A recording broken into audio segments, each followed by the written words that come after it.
আসসালামু আলাইকুম সম্মানিত ভিউয়ার্স, কেমন আছেন সবাই? আশা করি ভালো আছেন। তো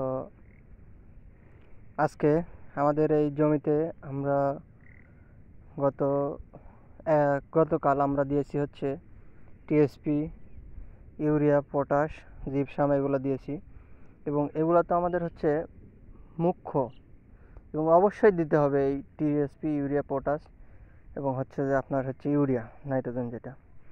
কিন্তু এর বাহিরেও উদ্ভিদের জন্য কিছু খাদ্য রয়েছে, যেমন দোস্তা, দোস্তা বা হচ্ছে সালফার, তারপরে আপনার হচ্ছে জিঙ্ক, এই বোরন, লৌহ, এই উপাদানগুলো, কোপার, এই উপাদানগুলো আমরা অনেকেই দেই না, শুধু টিএসপি, ইউরিয়া, পটাশ এগুলো দিয়ে শেষ করে দিই। কিন্তু আমাদের সঠিক বৃদ্ধির জন্য বা সঠিক আশানুরূপ ফলন পেতে হলে এই মুখ্যর পাশাপাশি গৌণ যে উপাদান কয়টি রয়েছে এগুলো অবশ্যই দিতে হবে। তো এর মধ্যে এখন জিজ্ঞেস করতে পারেন যে আমি ইউরিয়া, টিএসপির সাথেই হয়তো দিতে পারতাম, এগুলো আসলে দেইনি কেন?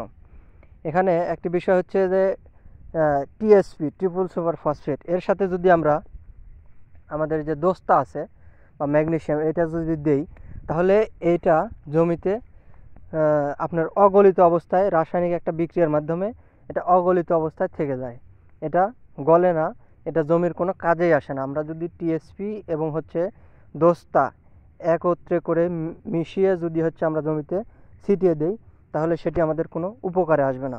তাই আমরা সব সময় আমাদের জমিতে সার অথবা যে কোনো, শুধু এই ধানের জমিতে না, যে কোনো ফসলে আমরা যখন সার প্রয়োগ করব, রাসায়নিক সার প্রয়োগ করব, তখন আমাদের সারের সাথে যদি টিএসপি এবং দোস্তা থাকে তাহলে সেটি আমরা সবসময় আলাদা আলাদা দেওয়াবো। কারণ আলাদা আলাদা দিলে আপনি টিএসপি একদিন আগে দেন অথবা দোস্তাটা একদিন আগে দেন, তাহলে আপনার জমিতে কাজ করবে। অথবা হচ্ছে 2 দিন পরে, 2 দিন একদিন অথবা একদিন 2 দিন আগে পরে করে দিতে হবে। যদি আপনি সব কিছু একত্রে মিক্সার করে দেন তাহলে এটি জমির কোনো কাজে আসে না, অথবা এটি আপনার কোনো বিরূপ প্রতিক্রিয়া পড়তে পারে ধানের উপরে বা ফসলের উপরে। তাই আমি বলবো আপনারা যখন জমিতে সার প্রয়োগ করবেন তখন অবশ্যই আলাদা আলাদা প্রয়োগ করবেন। তাই দেখতে পাচ্ছেন আমি সার দেওয়ার পাশাপাশি গতকাল সার দিয়েছি, আজকে এখানে কিন্তু আমি হচ্ছে আমাদের যে গৌণ খাদ্যগুলো রয়েছে, দোস্তা, লৌহ, কপার, তারপরে হচ্ছে জিঙ্ক, তারপরে সালফার, এইগুলো আমি নিয়ে আসছি জমিতে ছিটানোর জন্য। তো আমার একটাই আজকের এই ভিডিওতে মূল পয়েন্ট যেটা ছিল সেটি হচ্ছে যে কখনোই আপনারা দোস্তা এবং টিএসপি একসাথে ছিটাবেন না, এগুলো আলাদা আলাদা করে ছিটাবেন, তাহলে আপনারা অবশ্যই উপকৃত হবেন এবং আপনাদের জন্য ভালো হবে। যদি একটু হচ্ছে আপনার এটা সময় সাপেক্ষ বা শ্রমের একটা ব্যাপার আছে যে 2বার ছিটাতে হয়, তবে 2বার ছিটালেও এটি আপনার ধানের ফলনের দিক দিয়ে লাভবান হতে পারবেন।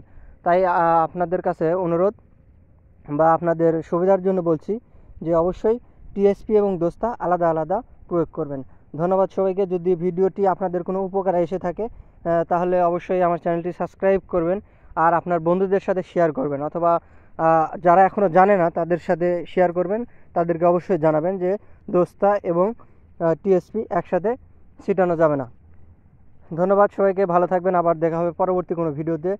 সে পর্যন্ত সবাই ভালো থাকেন, সুস্থ থাকেন, আল্লাহ হাফেজ, আসসালামু আলাইকুম।